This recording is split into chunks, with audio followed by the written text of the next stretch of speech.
Democracia em risco. Internautas pró-Bolsonaro disparam ameaças contra a STF nas redes principais. Alvos são Dias Toffoli e Gilmar Mendes. Ataques acontecem em um contexto de derrotas da Lava Jato. A pedido do presidente da Corte, ministro Dias Toffoli, a PF fez busca e apreensão nos endereços de 2 internautas /Fábio Rodrigues Posebon /Agência Brasil. Não é de hoje que diferentes setores da sociedade criticam os métodos de atuação da que caracterizam a Operação Lava Jato desde sua criação, há 5 anos. Movimentos populares, partidos políticos, parlamentares e entidades ligadas ao campo do direito denunciam há anos a forma abusiva com que a força-tarefa conduz suas ações, com prisões preventivas e conduções coercitivas sem justificativas concretas, acusações baseadas apenas em dilações premiadas sem provas, além da utilização dos meios de comunicação para criar um clima de pressão popular. Tais críticas também se estendem à omissão do Supremo Tribunal Federal, STF, ao Conselho Nacional de Justiça, CNJ, e a outros tribunais, que assistiram e consentiram com os abusos da operação nos últimos anos. Na avaliação desses setores, as instâncias superiores do Poder Judiciário se recusaram a usar suas competências constitucionais e legais e não aplicaram as correções democráticas legais contra juízes e membros do Ministério Público que teriam abusado dos mecanismos do direito para fazer política. Meia década depois, é o próprio STF quem sente na pele as consequências desse processo, tornando-se alvo de internautas pró-Lava Jato. Especialistas apontam para a criação de um estado de exceção permanente no país. Integrantes do STF passaram a ser, pública e violentamente, agredidos nas redes sociais bolsonaristas, que voltaram toda a sua carga contra a Corte. As reações são respostas à derrota sofrida pela Lava Jato após 2 decisões da Corte. Uma de remeter crimes de Caixa 2 à Justiça Eleitoral e outra de impedir a criação de um fundo de R$2,5 bilhões para promover projetos anticorrupção. Para o professor de Ciência Política da Universidade Federal de Minas Gerais, UFM, Leonardo Avritzer, ao se omitir do debate, o presidente de extrema-direita Jair Bolsonaro se utiliza desse processo para criar um clima antissistema na sociedade, enfraquecendo os processos democráticos.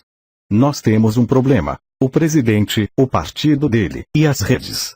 Quando isso se dá no sentido de vulnerabilizar um dos poderes, nós já temos uma institucionalidade desgastada no Brasil. Isso acentua essa situação e não é bom para a democracia, acredita.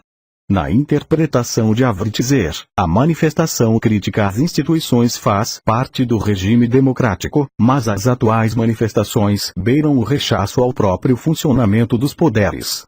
Na verdade, o governo Bolsonaro pretende se beneficiar de uma pseudo-crítica do sistema político. É um falso diagnóstico.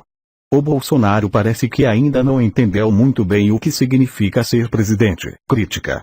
Reflexo no Congresso. O professor de Ciência Política da Unicamp, Frederico Almeida, aponta que as críticas da base social de Bolsonaro ao Supremo acabam encontrando eco no Congresso Nacional, já que parlamentares não estão sob o controle direto do governo e têm maior potencial de manifestar posições extremamente ideologizadas.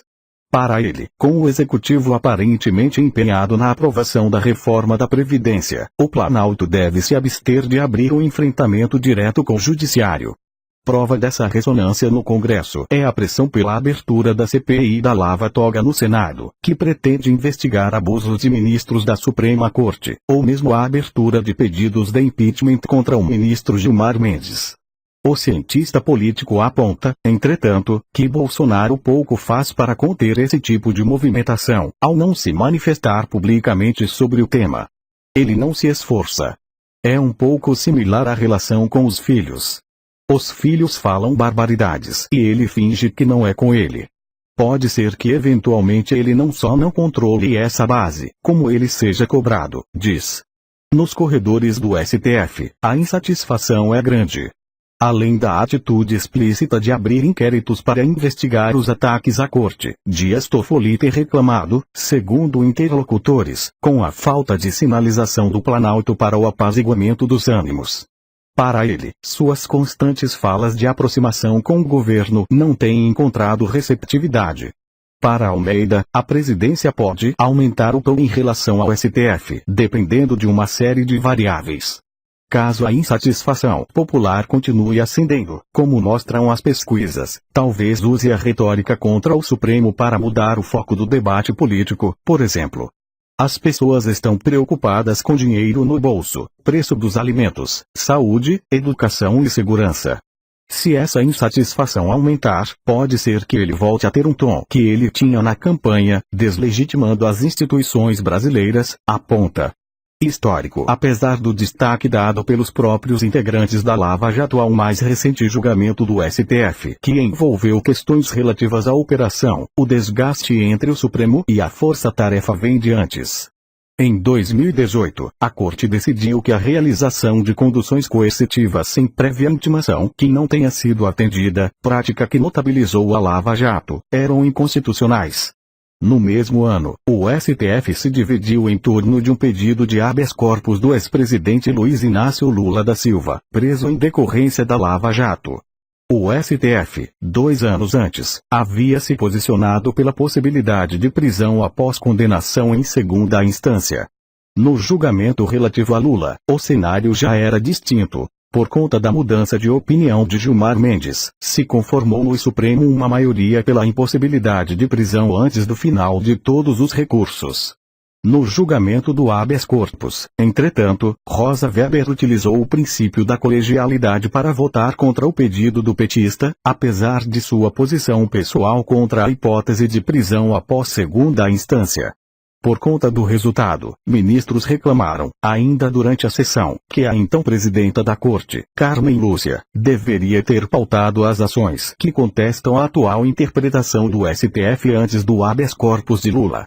Investigação. Na última semana, a Polícia Federal, PF, fez buscas em São Paulo, SP, e Maceió, AL, para localizar suspeitos de postar mensagens criminosas e até ameaças de morte contra ministros do Supremo. Foi a primeira medida nessa investigação aberta de ofício, sem pedido de órgãos de investigação, como é a regra em inquéritos. Em Alagoas, policiais federais foram à casa do advogado Adriano Laurentino de Argolo.